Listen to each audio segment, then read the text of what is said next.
With the debate over mass legal and illegal migration escalating, the Home Secretary, Suella Braverman, is trying to find new ways to fight back against the system, but she's unlikely to succeed.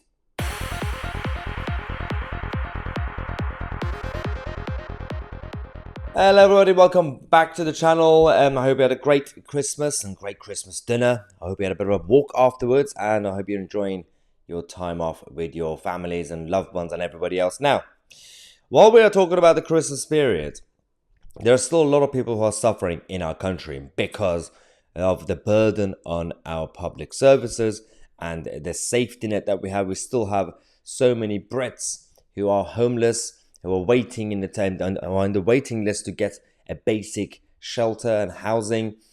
And in the middle of all this, the vested interests from various sides are pushing for their own agenda of mass migration because they think it will be a great plaster, short-term plaster, to increase GDP. It doesn't really matter if you increase your GDP if you're not really helping with the infrastructure of the country and the culture and identity of the country. This is about Suella Braverman, the Home Secretary, who's struggling with those with the vested interest, the so-called deep state. And by deep state, we simply talk about those who are in literally the definition of it, deep inside the state, not really a shadow governmentary figure. But they're those who actually want to push for certain things, including the Treasury to take more money from the taxpayer, including the Foreign Office who want to police the world, and including, of course, the Home Office. Now, these guys have been making things difficult for Suella Braverman, so she's definitely going to be, the actions are going to be incompetent as usual, because the whole of the Tory government structure is based on partly complacency and partly complicity. So she's struggling with illegal migration, so she's going to be taking the fight to the core, which is mass legal migration. So foreign students, spouses, and skilled workers based on their salaries. This is going to be quite interesting because they've been pushing for this agenda and saying because our universities need more funding, we should just bring in more foreign students. You do realize what happens when you bring in more foreign students. You take away that space from that British student who could be going to university. But just for the sake of money, you're bringing everybody else from other places like Korea or anywhere, right? Secondly, those who come here will be entitled to bring in their spouses and their relatives and families and everybody else. Suella Braverman is going to target that as well. But the third one, the most important point, is the concept of so-called skilled workers. Now, legal and illegal, that aside, even if you just focus on legal migration, economic migration, we already had an issue with unskilled workers who come and basically bringing down the wages of British people, British workers.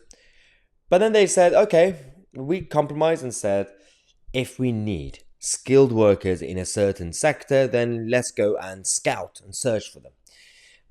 That, in reality, if we do that, it's fine. You know, as I always use the example, if you need 5 doctors, go call Canada and India and somewhere and bring them. Done. If you don't have time to train your people. Priority should always be to prioritize your own people. But in case you didn't know, the current system is absolutely messed up.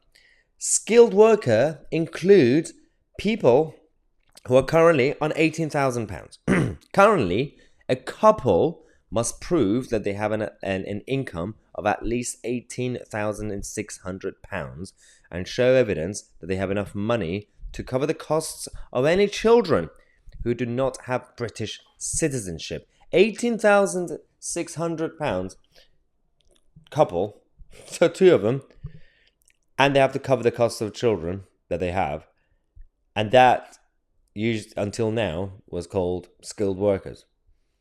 Not just because of the inflation that we're currently facing, but even just general standards of living.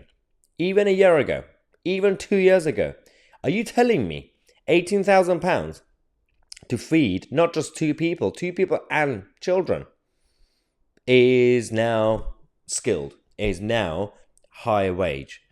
That's depressing.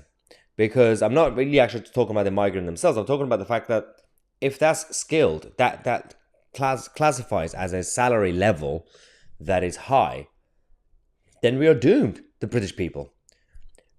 If you talk about the bracket for skilled workers and their salaries, £50,000 onwards, then that's fine. We could talk about this. We could say, okay, we need certain economic migrants for these jobs.